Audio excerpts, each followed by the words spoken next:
another special guest. We're going to have Linda LaPlante, who invented the split screen for dramatic television. Yes, everybody, she's coming on March 21st. And you all have to join us because she's one of our very, very best friends. She's a mystery writer. She writes thrillers, and she'll talk all about writing, and she's hilarious. She's the funniest person we know. Watch, she won't be funny at all. Right, she'll like be serious. So Amy, did we plan this, or are we just psyching? I was thinking that too. That's the way Amy Well, used the to thing dress. is, it's all inventory here. You know, I eventually cut it up, so it's good that you're far away. But when I see those, Far away from my scissors. All right, we're officially live, so we should actually just start to kick off the show and say, Hey, go so Jeff. It's another Monday. So if it's Mondays, it's time for Ask the Oracle. Sorry. Here we are, and welcoming audience. Thank you all for joining from all over the place. Monty and Amy, how are you? How was your week? We're good. We spent this week because we sent in a manuscript last week, and as soon as we send in a manuscript, we have to clean the house.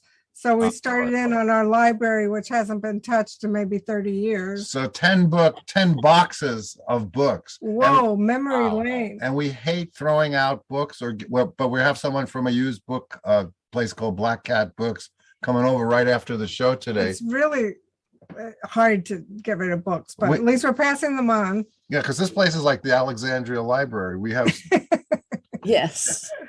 Wow. Yeah, It's like my place. Every room has shelves of books in it. us too. I just realized I just remembered another one. Everybody, this is Katrina Wynne.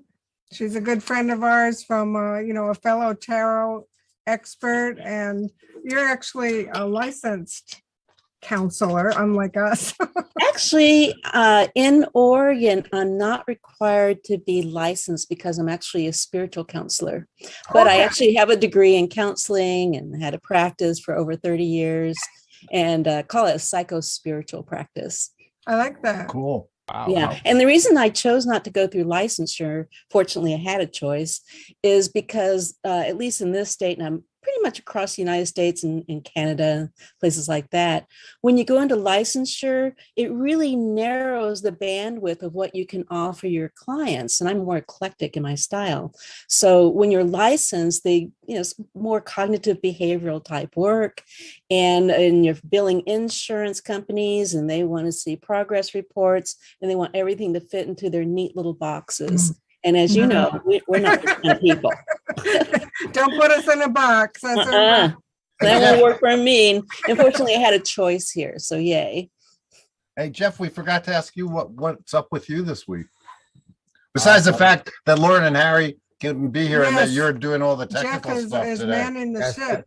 Today I am co-host and producer of the show, not just exec producer. This week I'm working on curating of the Von 3 conference taking place in April.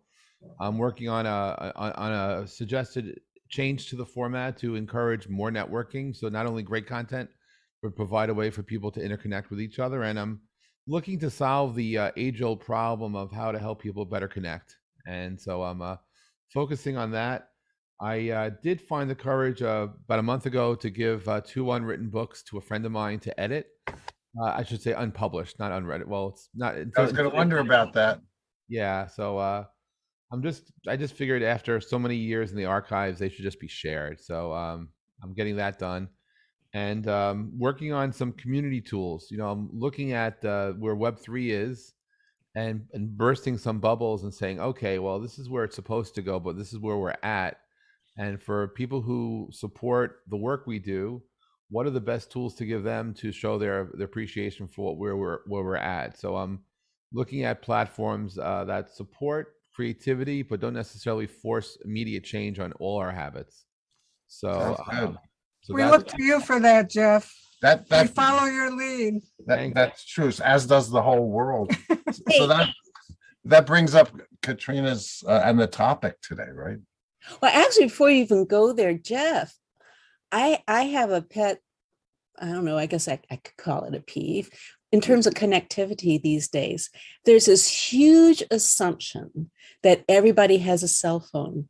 And now they're making it almost like a requirement to have a smartphone or cell phone to connect, like to get a new Gmail account or different things like that. And yet there's a whole lot of people like me who live not quite off grid, but there are people who are off grid too, who are outside of cellular service, thankfully, and still want to connect with the world. And I do it through my phone line. Actually, we have fiber optics through the phone line, and I use a landline. So any reflections on that? Well, yeah. So you happen to be the case that the folks in Washington love to lobby for or against, because the cost for your local provider to do an optic run from their central office to your house creates lots of debate in Congress for people who focus on those things. I'm someone who believes that everyone should have the same type of connectivity. So if I have a gigabyte available to me, you should have a gigabyte available to you, and we should also take this connectivity and make it available in the public safety access points. I mean, one of the biggest challenges that we have in the States is certain companies that are disrupted go to laws and say, rather than looking forward, they look back. And personal safety is one of those things. And so we have had an opportunity for 25 years since the internet happened to enable better emergency response services. By the way, there's probably people who are Gen Yers who say, what's a landline? And the whole idea of growing up generationally where you made a phone call to somebody and it was important that the phone rang, that everything stopped, right? And that we're now living in a time where when most people are calling someone's pocket, they're not necessarily calling someone's home. And so there's just a different mind space. And yes, I do believe you're absolutely on the money when it comes to the assumption about a mobile phone. And that's really a reflection of the companies who are selling products to certain generations. And they're not being so aware of the everyone. They're just taking the cases where they're the low-hanging fruit for them. And it's not fair. And I have no pet peeves about it. I believe in, there's nothing technically more reliable than your landline when it comes to emergencies. Yeah. It's just the way it is. That's the way the technology is. Your landline is the most reliable. And so to have that is great. There's so many people who don't have that. And so when you bring it back to connecting, you look at how we connect and energetically and stuff, but having that line there for help is a beautiful thing. So I've Vonage, which was a company I started that was the first successful company to be voice on broadband. We were a really good parasite because we exist on top of existing infrastructure. Vonage was able to succeed, not having to invest a dime in infrastructure, no politics, just the truth. And by being an application, it just rode over everyone else's coattails and it worked well. But at the same time, I've always advocated that everyone, and I mean everyone, no matter how rural you are, you should have great connectivity. And what you'll find is in many parts of outside the US, in worlds where they never had legacy phone networks, they have great connectivity now because they didn't have to worry about backward compatibility. So now they've rolled out fiber and high-speed mobile to places which you never would ever think is highly connected. So anyway, a long way of, so I share your peeve. And I believe that we all should have equal access to content, equal access to connectivity, and it should not matter from where we live. And prior to the pandemic, I was working on a project to provide emergency response, emergency communications to rural areas, not dependent on cellular technology and not dependent on internet. So I've been doing that. It's been part of my mind space for a long time. You're the man there, Jeff. Thank you. Yes, it And is. I'm sure Yes, there's some it is, women Jeff. in there too. You asked the right question of the right person who actually understood. I mean, I just yesterday installed Norton Password Vault, and you have to have a cell phone that can scan a QR code. It doesn't work any other way. So they're really moving towards, if you don't have a mobile, you're pretty much shit out of luck for certain software packages. Of course, it drives you crazy, but and Okay, actually, now we're going to segue to self-care. well, this is self-care. Because all this creates a lot of anxiety. It does. I mean, not to mention the last 2 years created a lot of anxiety. I actually saw a report this morning that 1 out of 4 people is to- suffering from debilitating anxiety and I mean, that's not hard to believe, right? After what we've all been through together. So we're just going to all share, all four of us, let's just go from one to the other and share insights, tips, what we think self-care really is. Go, Katrina. I'll give you a really quick tip that I share with a lot of my students and my clients. The first thing you can do anytime you're feeling any level of anxiety or discomfort, or even if you just need to pause to pull yourself and your thoughts, your intuition together, is what I call the gentle breath. Other people do it in different ways, but pretty much it's just breathing from your nose all the way down to your belly, letting your belly just relax, let gravity take over. Let's all do that together. Yeah, so take that breath, nose to belly, gentle. And then when you exhale back out through the nose or through the mouth if it's more comfortable, and do that at least 3 times. It's a beautiful way to start a meeting, or like this one. Gentle breath. Yeah.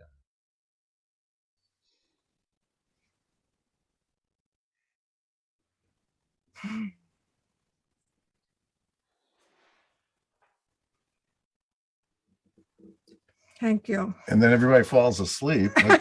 And what you'll notice is that it really brings your awareness back into your body, because when you have things like anxiety and difficulties, what's going on is that your mind, what Dr. Sue calls the protective personality, the ego, it is trying to run the show. And if it can't control things, then anxiety starts showing up.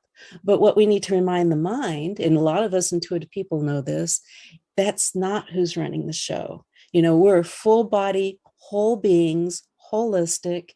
And the more we can trust our heart, the more we can trust our intuition, our psychic abilities, and also tune into the environment and the atmosphere, then we can move through life more intuitively, more in the flow, as a Taoist might say. And even though we come across obstacles or challenges, we're able to meet them in whatever way is best for us in that moment. Yeah. So to me, that's like a keystone of well-being, Amy. Yeah. Absolutely. And also to go outside and breathe in the fresh air. If you have any.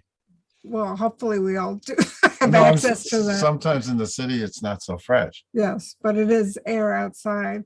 And another thing is we like to do this, to breathe in a beautiful aroma. And we both have, and to really breathe it in, because it changes your mindset. Yep. Aromatherapy. I just want to, if I get to start my position from making your base secure, I think one of the most important and neglected things is the water everybody drinks. Essential, yes. And I think it's essential. In the 80s, Amy was having some kind of like heart skips or something, and we found out that a gas station near us had a leak, and here we have well water. And so we got a distiller, a major distiller, a big one that goes in your basement. And we've been drinking distilled water since the 80s. And I credit it with a lot of our health, because when you think about it, we're such a large percentage of our body is water, and water needs to be pure to take out the impurities, because if it's all clogged up with other stuff, it can't take stuff out of you. So I'm not saying everybody should get a heavy duty distiller, but there are things you can get for the home, like reverse osmosis systems and things like that. Yeah, filter. Yeah, I think you just cannot discount the fact that you need water. Like with a distiller, you can make medicine out of it. That's how pure the water is. And then to put those minerals back into your system, or to your natural balance, that's where the Himalayan salt comes in. Not something you would cook with, but actually as a supplement that you just sprinkle on your food. Oh, we cook with it.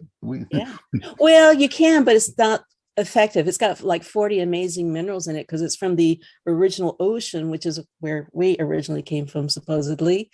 So it really matches our human cellular needs. Right. Yeah, because people do say that about distilled water, that you don't get your minerals. Well, if you got to get your minerals from your water, you're not eating right. And that brings us to the next stop.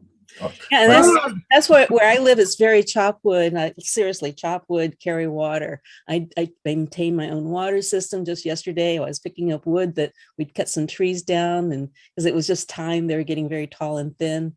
So, not everybody gets to do that. Not everybody lives in that kind of environment. But over 30 years ago, I was directed by the divine to be here in this forest, and that's what I do. And it is a very healthy thing. I'm 65 years old. I'm incredibly healthy. All the things that you're talking about.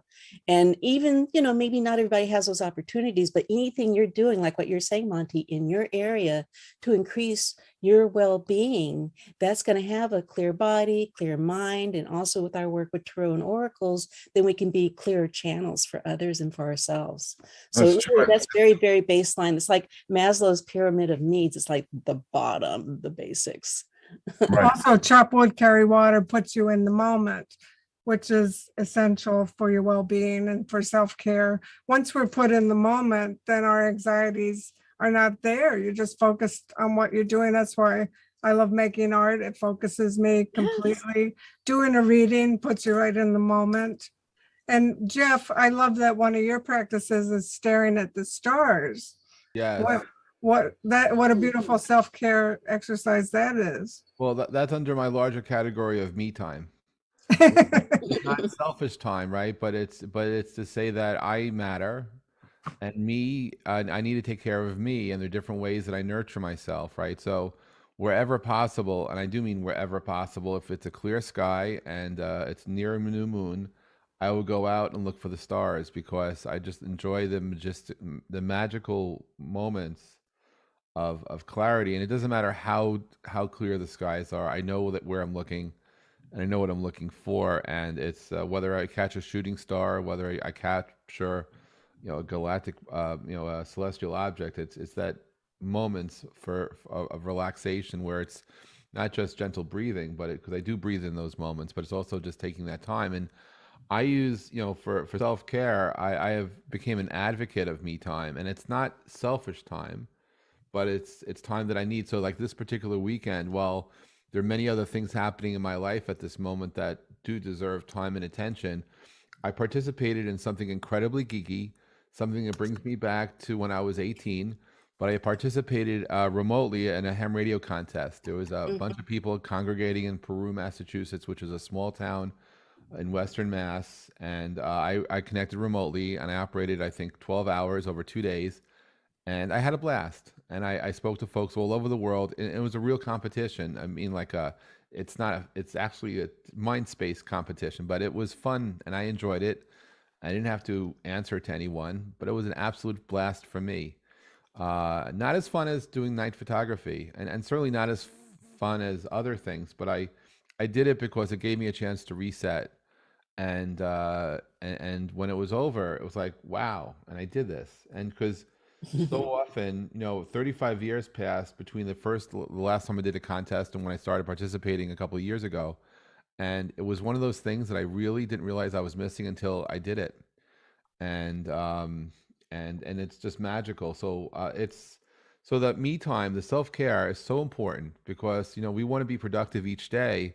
And I just think about how unproductive you get when you don't take that time for yourself to elevate to places where your mind wants to get to, and where we are the gatekeepers, and so when we let someone else determine when's me time for me, that doesn't really work that way. So we have to learn to own that for ourselves and for whoever we're with, to appreciate that we need our moments. We needed the chance to be present. And so, yes, I do seek the stars. It is true. Yeah. And I do seek the intimacy with myself to connect. And but doing these as a ritual has helped me see many other things, and it helps me let go of things that would other keep me back. And I would like to think that it directly contributes to my creativity and to my overall creative process. Well, the idea of ritual is so important, and we all do it. Maybe we don't call it a ritual, but we all probably have morning routines that ground us and center us, whatever it is. But intention rituals where you light a candle or you pull cards. I mean, doing readings like we all do, that's a beautiful ritual where you kind of examine the energies and see. You can even do mind, body, spirit readings, which we have in all of our books, which I love to do. You kind of see where you're at and see it described in the cards. You even have a book divided into 3 sections, right? So it's got body, mind, spirit. Yes, yes. The goddess guide me, right? Goddess Guide Me and Monty's Karma cards have mind, body, spirit. Yes. Yeah. And, knowing your chart is also important for, That's like examining the stars in a different way, right? yeah, because this is my chart. And I just want to show people something. If you could look at your own chart, and you can get them for free at places like was it A-Lab. Alab and Astrograph software. I like Astrograph because it makes the houses equal, so it looks like a pizza with 12 slices. So this is the horizon in an astrology chart. Everything down here is below the earth when you're born. Everything above here is above the earth, and right here, believe it or not, this is east in a chart because it's supposed to be like a astrologer waiting for the child to be born with their feet pointed south, because astrology was invented in the Western Hemisphere. So this is east, and this is how the planets rise. And if you have any planet or a sensitive point in this house, the 12th house, that's the time of day that if you think of as dawn, when it's all quiet.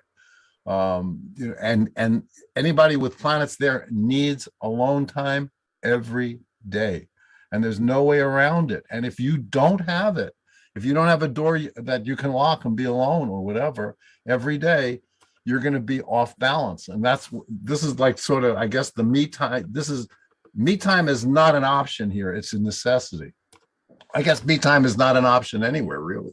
But if you have it there, it's you really need it.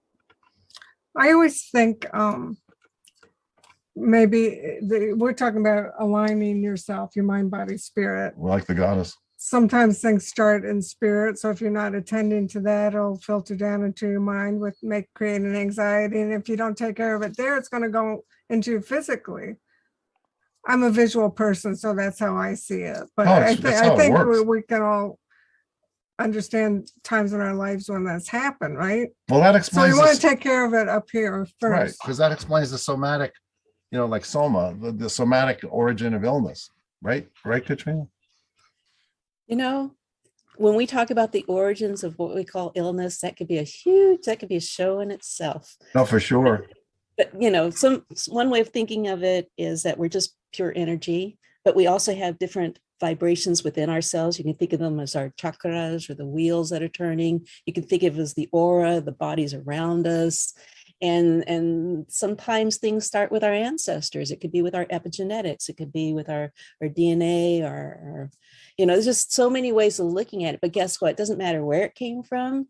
We have the opportunity to change it. And that's what's key. The moment we put our focus and our intention on what Jeff is talking about being I would think of it as not selfish, but self-fullness, and really following our own inner guidance and knowing what we need, because otherwise you slip into things like codependency. I just wrote an article for the Tarot Tips for the Tarot School on that one. So, anytime we can find that beautiful balance of connectivity and connection and communication within ourselves, but among ourselves, that's beautiful because we really are connected. But first you need to connect with yourself. That is that center of your wellness and your well-being. The moment we focus on the outside, like you're the problem or Mercury retrograde is the issue, then we kind of project onto those things. It becomes more about the object rather than bring our awareness, our energy, our focus, and our power back onto subject. Okay. And that's why with my work with tarot counseling and the tarot consulting courses that I teach, one of the things I'm really trying to emphasize is that even the cards are considered an object. And if we think the cards have the power to tell us what to do or what's right in our life or what choices we should make, then we're being disempowered potentially. The idea is to bring the power back into oneself, into the subject, to work with the cards, but from an internal experience. And then let that guide us to what is the next step or what choice we're going to make. So that's to me is the center of well-beingness, is bring our energy and our focus, our intention back to self, as Jeff beautifully illustrated, and then notice where we want to move from there. What is our natural flow? But and to Right. add to that, I would suggest that learning to embrace yourself and to love yourself, not in a megalomaniac perspective, but to actually love yourself, your faults, and everything else about you, not being defensive, but Mhm. to understand you are you and you're the best you can be, allows you then to engage in these practices which help. But I've run into people who have a problem. They start getting defensive, and they have too much of that FUD in their minds, the fear, uncertainty, and doubt, which they first have to, I recommend they let go of, so that they can embrace the beauty that makes them who they are, and then you go ahead and love themselves. And it's, the people who are the megalomaniacs will never understand self-love, perhaps, or takes on a different meaning. But from They're my, the ones who need it the most, though. It's interesting. I They're the ones who are understand. missing it the most. Yeah, but it's, yeah, I've run into some people who once they're willing to give self-love, if you will, self-fulfillment a chance, Hmm. when they finally get it, it's like it changes dramatically what happens, and there's a shift, a positive, amazing shift, because Hmm. they allow themselves to let go and to embrace themselves, and Right. with no strings, just to go all in. And once they do that, the ability to have clarity, and that's part of the elevating and finding the right vibration to be. It's a game changer. And for people who have never done this before, to go from a life of very busy but never there for themselves, Mm. then coming in and doing stuff for themselves opens up so many opportunities. And I have found folks who never consider themselves creative, although I have to admit that I believe everyone is creative, so I'm a little biased. But they found their creativity, and they found that they were opening, and they were finally doing things that they said they were doing when they were kids. And so it all started when they were able to engage in a practice of self-care and self-love, and by the way, absolute self-care too, where they don't defend the fact they love themselves and they're doing stuff for themselves. They're doing it because they have to, because they want to. And at the end of the day, right, who's going to engage in self-love for you, right? People maybe can give you time, but you got to take the time and take those moments that you need them, right? Because no one's going to know what you need to do other than you. And to deny yourself, that's when you have all sorts of other issues that come up. So I find that if we can create an energetic place where we feel safe and be present, and then we could explore that future in a way where there's more love, right, in and out, and we're able Look to, at Amy and Monty. They know about love. yeah, And but they also know, which I'm sure you know this too, Jeff, and a lot of people here, if you don't love yourself, how are you possibly going to love somebody else? How are we going to create these networks of love and care and support, and communication and creativity if we don't start right here?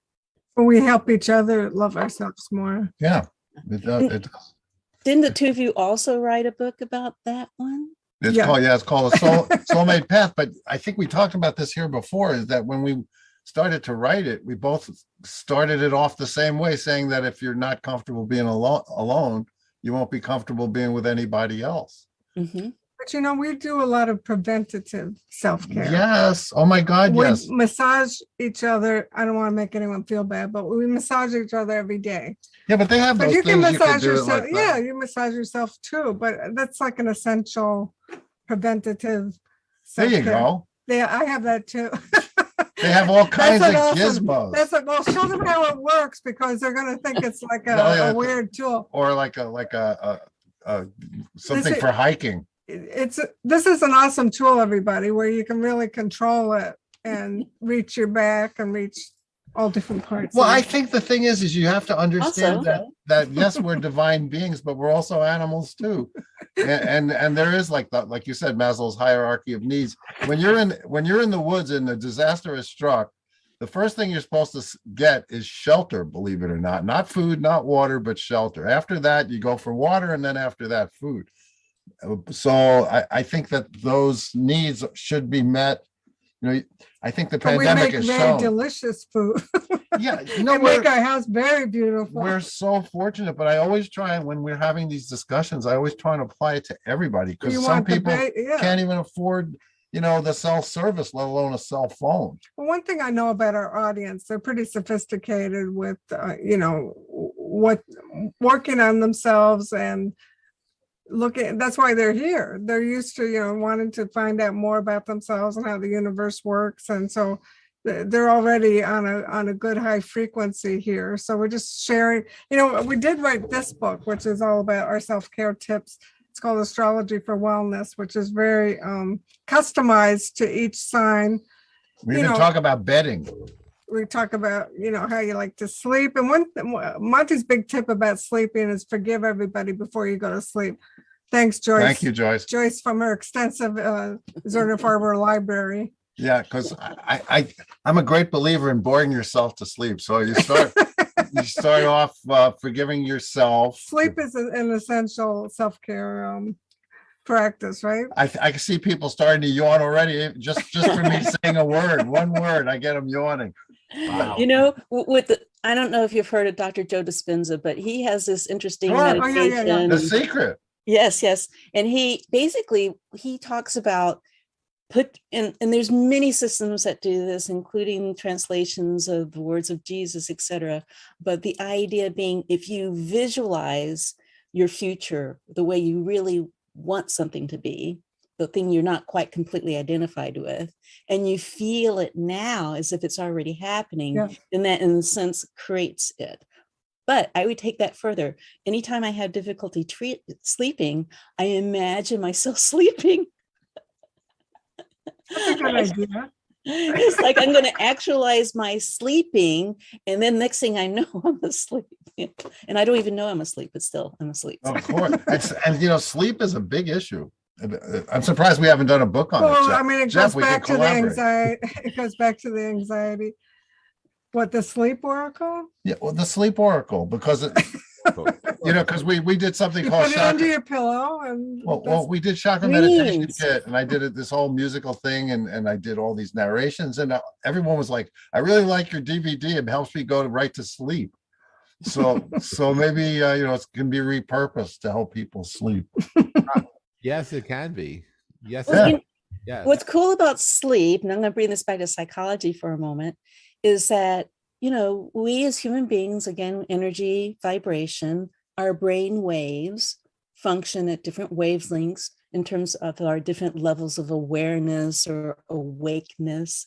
And so sleep, of course, is very, very valuable because we go through several of those wavelengths. But those of us who are intuitive or psychic readers, it also helps, and this is what that breath is helpful for, it can shift our energy waves, our brain waves, so where we can access different information that wouldn't normally be available to us. If we go through life through this conscious mind, and we only look at consensus reality, in other words, we're projecting the reality that we're used to seeing, we're going to perpetuate that vision. But if we're able to bring those projections back, recreate what we'd rather be seeing, and that goes back to things like gratitude and intentions, etc. And we also work with our brainwave links in a very beautiful and balanced way, we can access new and different information that isn't necessarily represented in this world. And I know that's where a lot of psychic readers draw in, collect, or give in information, because they were able to shift their brain waves into more of a theta state, for instance. Also, you've probably noticed this with the work of Bruce Lipton and other people, and they talk about how we spend a lot of time in the theta state in our earlier years, maybe, our first 3 years of life. And in psychology, we've also looked at that in terms of that's our precognitive years, before the frontal lobe is developed, before we have the ability to remember and maybe to speak and things like that. But that's where most of our programming is. It's been described like, this software, we got this big download when we were children, which means everything that was going around us became our sense of what reality is. It goes into the subconscious mind. And then we spend the rest of our lives trying to reprogram that, but we can't really get there from here. You can't really do it through your conscious mind. You do it through things like meditation. You do it through hypnosis. I was a hypnotherapist. You do it through habit, affirmations. There's a lot of repetitive things we can do mantras that then reprogram that subconscious mind. But again, it starts with intention. Some people use subliminal tapes. So people who are working with Tarot, I think that's one of the beautiful things about it. It really does train us to go into more intuitive and psychic states instead of relying on that cognitive, rational approach where, well, this card means this and that card means that. So I really love a more psychological approach where we allow those different states to come to the surface. And we do that through, well, one of the things I teach my students has to do with what's an occupied or an unoccupied channel. A lot of this goes back to NLP, neuro-linguistic programming, and the idea that we have channels of perception. You know, we have the visual and the audio, we have sensation, we have kinesthetic or movement. And so if I'm sitting here and I'm doing a reading with a client, like you notice I move, right, when I'm talking, well, guess what? My movement is usually unconscious. I don't say, I'm going to move my hand to the right. Now I'm going to move it to the left. That's not my conscious mind deciding that. So that's where all the rich material is in the reading, is the unintended signals, or like the unintended signal here that we have the matching clothing, Amy. You know, it's like, if we pay attention to these signals and the way they come through, if you were my client, we're sitting here, to me, that would be part of the reading. You see, I'd already be tuning into these flowers and embroidery, and I'd be curious, what's that about? And that's like a little card that showed up. We don't need a paper card. You're the card. Yep. Yes. But we like cards too. We love cards because they're a quick, easy Trigger. access to dream material. Thank you, Michelle. Yeah. So cards are quick, easy access to dream material. I'm going to give myself a quotable there. Yeah. Well, Because that's what it's like, little flashcards of our dreams. But dreams are not stagnant. They continue dreaming. And so Yeah. that's what I like to do with my training with my students, is how do you continue to not only tap into the dreaming, but to allow it to dream further and really follow that dream, because the dream wants to take you someplace. And the reading can take you someplace too, because it's a snapshot of the dream.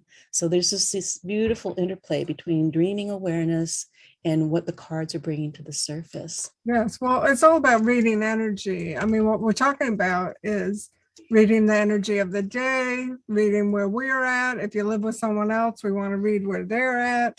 And yeah, whatever can help us to tune in, whether it's a meditation ritual or doing a reading, or, but you know, it's all about trusting. Eventually, the more you do it, the more you learn to trust your own sense of what that is and what you need. this is But also- gratitude's a big one, right? Yeah, I do want to mention though that unlike many other things in life, engaging in a self-care practice doesn't cost anything. Mm. And that, you know, there's no price to pay other than the price, what happens if you don't do it. And That's yes. Yeah. That's another good quote. Right. And I like to tell friends, I go, look, when you're paying for supplements or you're paying for that Berkey filter or whatever you're doing, you're investing in your health. And it's a much better investment than later on having to pay somebody else for some treatment, you know, some medical Totally. treatment. We're with We're you. worth it. We never, no matter how much money we had, we never skimped on self-care and wellness, whatever it took.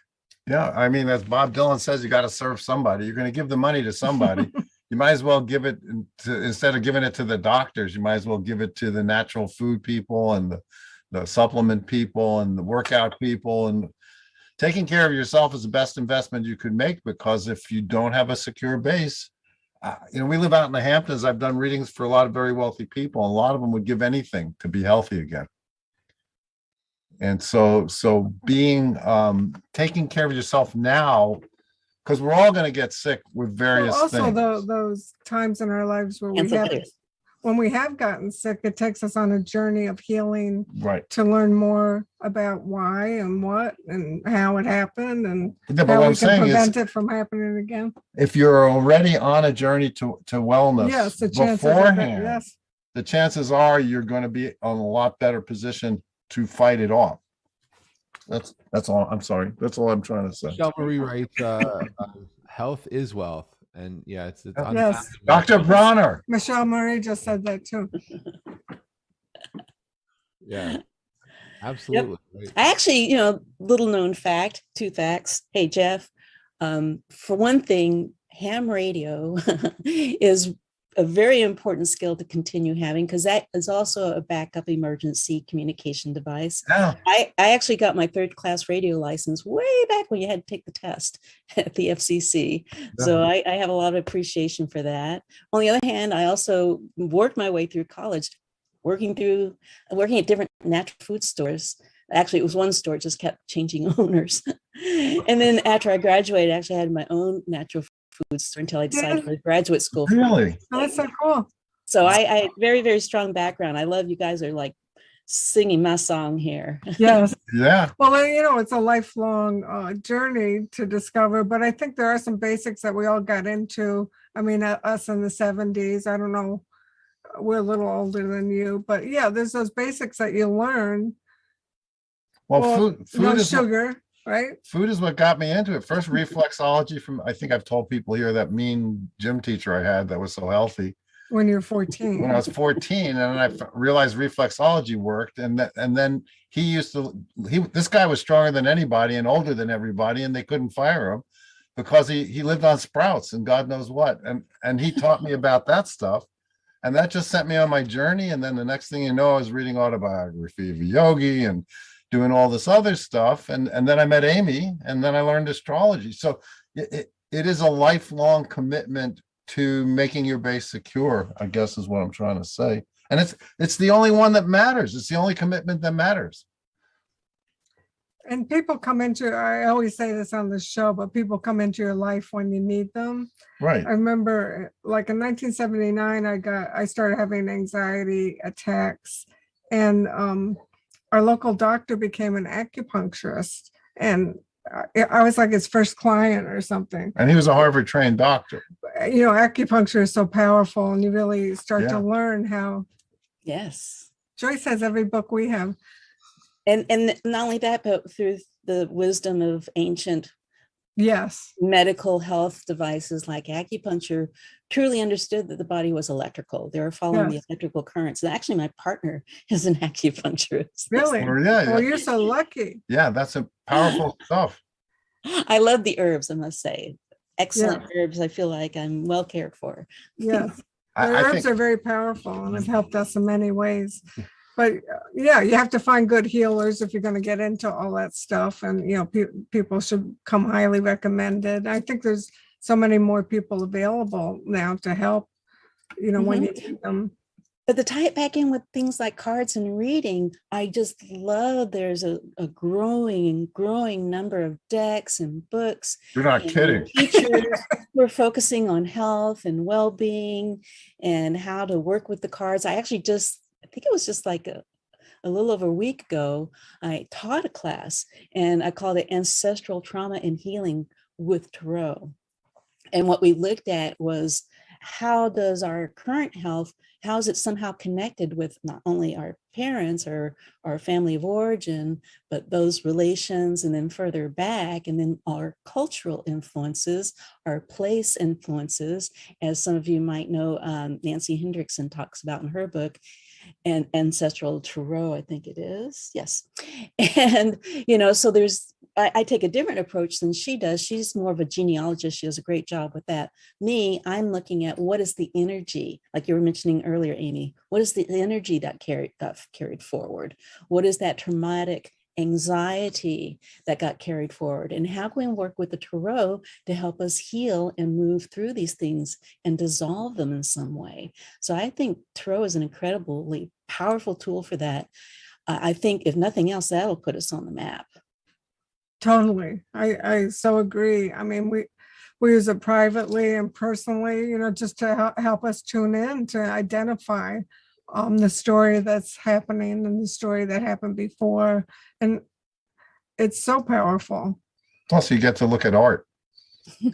Jeff, who's going to illustrate your deck when you do it? Sister. That is a really good question. Your sister. Yeah, I think. No. Sorry.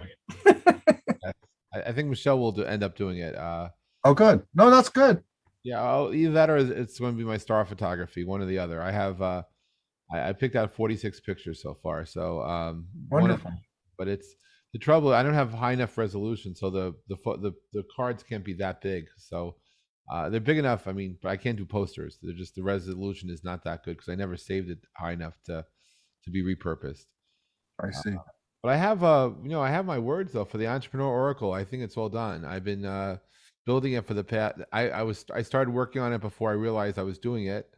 When I started using the Creativity Oracle, and then I've extended upon it because I've used other words for our twice a week networking groups, and it's been fascinating to see how people respond under different situations to the same words and different contexts to the same words, and it's just really fascinating how all of that connects back. And Well, it turns out that creating an oracle is a thing.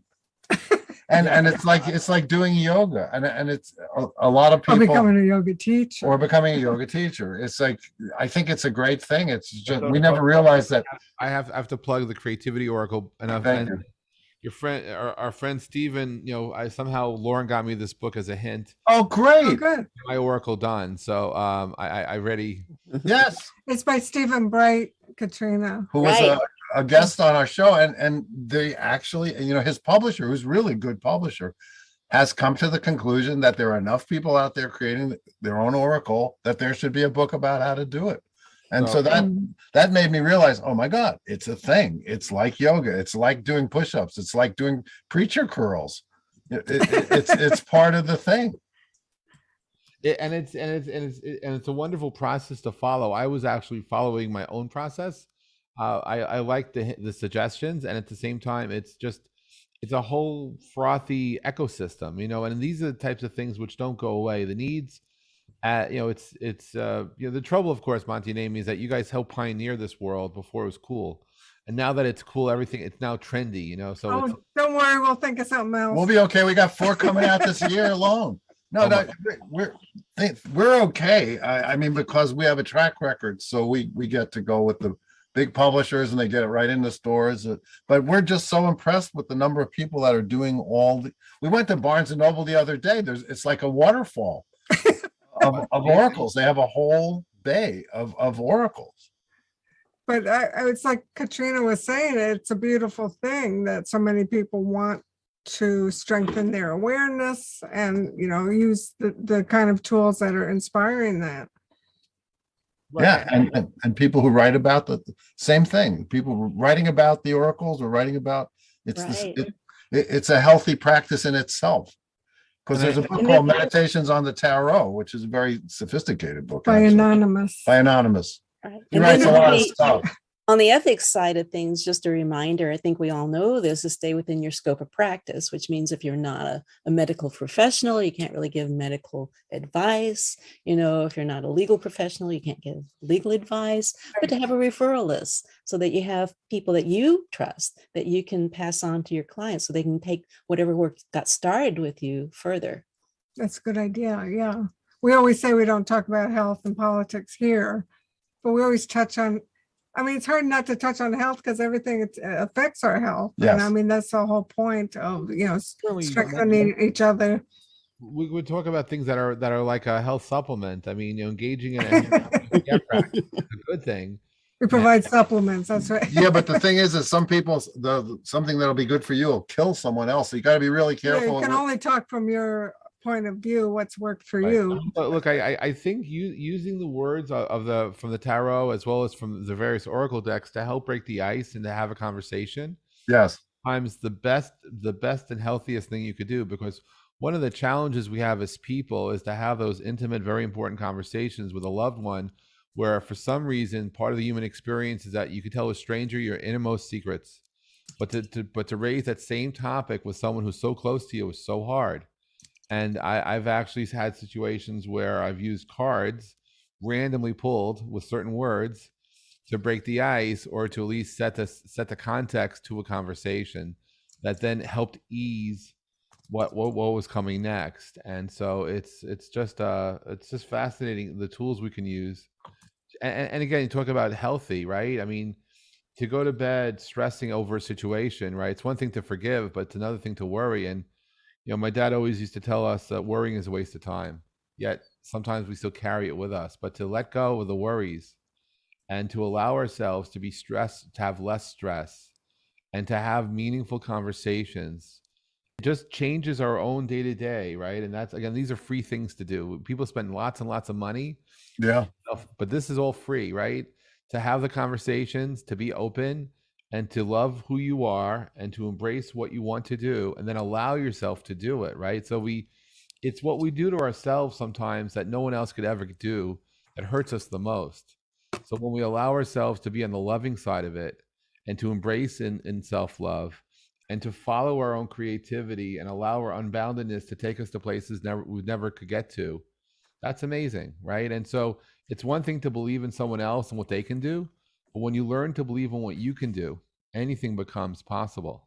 Anything. That's cool.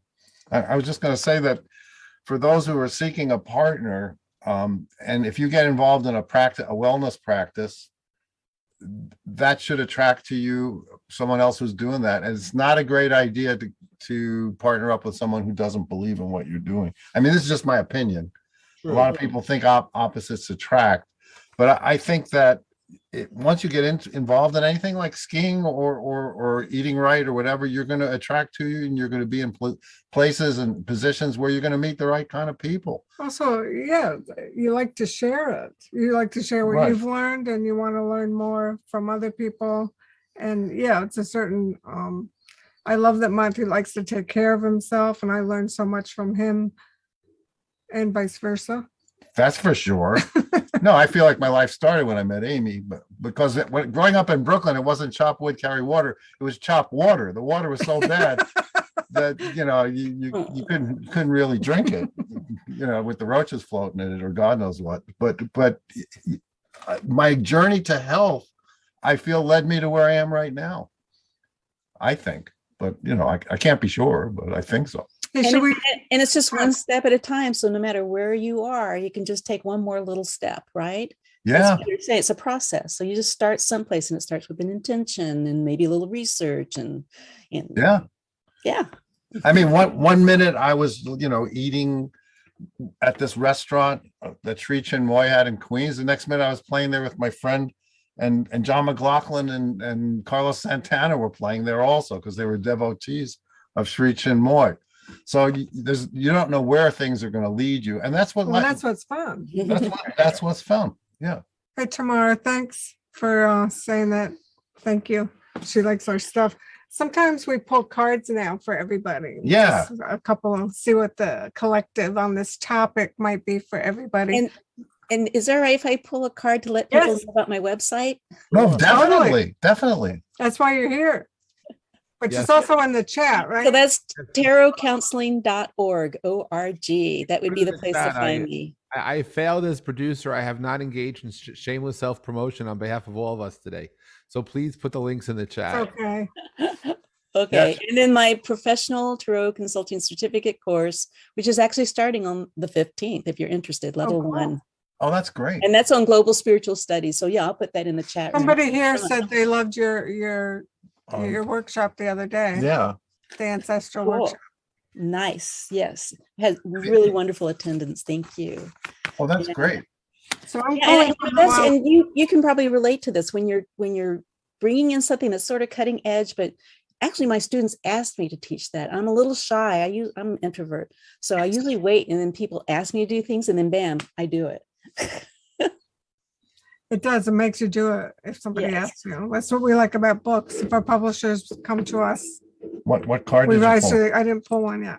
I'm pulling from the Wild Goddess for all of us. Oh, cool. This is, Uh-oh, this is kick ass. we all have to kick ass. I'm sorry. Yay. I love that. The Warrior. This is from the Wild Goddess Oracle. And who's going to mess with this woman? Not me. Well, that is my alter ego, Xena. Yeah. So There's what's her name? There's somebody in our audience who looks just like one of our cards. I want to show you. Purvi, is that how to pronounce your name? Yes, I know. I'm sorry. I didn't mean to startle you. But you look Oh, just hold like on. one of our cards. It's so cool. Keep talking while I find them. What? Yeah. You noticed it last week. It's probably gonna That's be the gonna be the last last card, of course. Always, right? one. I just have to show you Um, there. check Okay, this out. everybody, What do you think? Hmm. Ooh, come close, beautiful. Sylvia. You look so much like her, It means hope. That card means hope. the hopeful. Wow. I mean, it's crazy. Amazing. I know. Well, Wow. you know, Ask the Oracles, I think this show is really important. I mean, I say this all the time. That's But- because we love all the people that come. We do. It's important to us and we love doing it. And we've been doing it for, it's getting Wow. on 2 years, right? Yes. When did we first start doing this, Jeff? Hey, if you guys have a topic you want us to talk about, and next week Tara Green's, she's here. Tara Green is going to be our guest. She's Yeah. my astrologer. Cool. She's an excellent astrologer. We're going to continue this talk because we're going to talk about feeding your soul. I know Tara likes to cook, and so do I, but we're going to talk about it on all different levels. No, but you know, Ask the Oracles, when I look out in the audience, this is like the New York Yankees in the 50s when I grew up. You know, every person here is a heavy hitter in their own area. I mean, we got Michelle Marie, we got Richard Gordon, I mean, we got Joyce, I mean, it's just incredible. And Diane Mary Hess Ferrara. is a historian. Yeah, I mean, it's incredible. And I want to thank everybody for coming. And Jeff, I forgot to ask, I think I did ask, but I didn't wait for the answer. How long have we been doing this? At least a year and a half. At least a year and a half. I think September of 2020 is when we started. We lasted longer than a lot of shows. I have, and I did a pull, by the way, from the law of attraction deck that I somehow got from you guys. 3 words: receptivity, flexibility, and opportunity. Wow. Say it again. Receptivity. It's a new word for me. In other words, Receptivity. being ready to receive. Ready to receive, flexibility, and opportunity. That's true, because if you're not ready to receive and if you're not flexible, It you'll makes say, opportunity. no, I can't have it that way. I want That it blocks this way. opportunity. And the reason I'm saying it that way is because that's how I think. That's my inner voice. You just heard my inner voice. It talks like, "Ah." All right, we have 1 minute left or so. Let's wrap up, please. That was the inner producer in me saying that. Oh, okay. Well, thank you. Thank you, Katrina. I mean, this is one of our favorite subjects, and of course, we could go on and on about it and get more specific, but So start with food, water, and shelter is my advice. and breathing. And breathing. Yeah, breathing. Without breathing, forget it. You know, you can have all the food, water, and shelter you want. Breathing. It's such a simple thing. And gosh, it's so effective. I've been doing a lot of that conscious breathing Breathe in. because we have our breathing deck coming out in the spring. Wow. We've got a And deck for sounds that. like a joke, but it's true. What was that commercial? We have a something for that. You have a deck for that. My goodness. That's do. right. You know, Amy and Monty, as always, you are so delightful. I love being around you. I always love seeing you. I'm glad I get to see you in cyberspace now, Yes. not in person. So yay. And Jeff, you're a true kind of a warrior. You are the warrior, that He card, is. you know? So thank you for all your dedication. Thank you. Thank you all for the kind words. I'd like to thank Monty and Amy, you, Katrina, and really everyone who comes here, everyone who's here weekly. Thank you all for sharing your love, sharing your presence, and helping make Ask the Oracles what it is. So wishing everyone a week of really love and light, and just thank you all for being here, and grateful for your time. And we'll be back in a week, because if it's Mondays, it's time for Ask the Oracles. The extra thumb is for Zane. Bye, everybody. Bye, everybody. Recording stopped. We did it. We did it. I'm now going to run off and actually stop the broadcast. But yes, we did it. Well, if you got to go, then that's the end of it, because I'll we be have right no back. extra Yes, producers. we have to go sell our books. All right, go sell the books. Thank you all for being part of our show today. It's See wonderful. you next week. See you next week. Bye, everybody. Thank you, Bye. Katrina. Thank you. Bye, everyone. Bye-bye.